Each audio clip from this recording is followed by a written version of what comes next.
একেবারে চাঞ্চল্যকর খবর। সাত সকালে কালিয়াচক থানা এলাকার বাবুল বোনাতে উদ্ধার এক ১৩ বছর বয়সী নাবালিকার মৃতদেহ। গোলাপগঞ্জের সারদহ গ্রামের বাসিন্দা। মৃত নাবালিকার বয়স ১৩ বছর। স্থানীয় সূত্রে জানা গিয়েছে নাবালিকা মানসিক ভারসাম্যহীন ছিল। সাত সকালে তাকে বাড়ির পাশে একটি পুকুরে ভাসতে দেখে স্থানীয়রা। খবর দেওয়া হয় গোলাপগঞ্জ ফাঁড়ির পুলিশকে।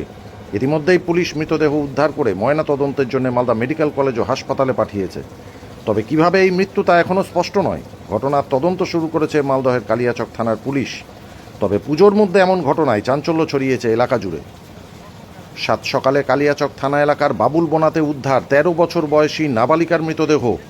স্থানীয় সূত্রে জানা গিয়েছে নাবালিকা মানসিক ভারসাম্যহীন ছিল। সাত সকালে তাকে বাড়ির পাশে একটি পুকুরে ভাসতে দেখে স্থানীয়রা। খবর দেওয়া হয় গোলাপগঞ্জ ফাঁড়ির পুলিশকে।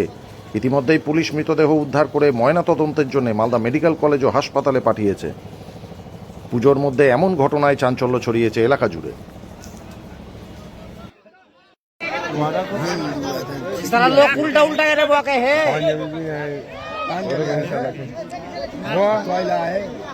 टॉयलेट है पानी का है তোমার চোখে ফেলে দেখাবো।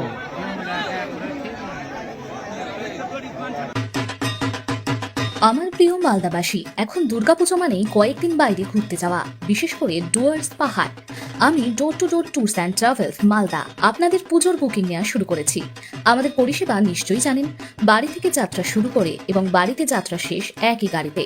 তাই আর দেরি না করে আমাদের door to door package tour book করুন। বুকিংয়ের জন্য কল করুন 8617521609 নম্বরে। চাইলে মুখোমুখি দেখা করেও বুক করতে পারেন। এছাড়াও আপনাদের প্রয়োজনে শুধু গাড়ি ভাড়াও আমরা দিয়ে থাকি।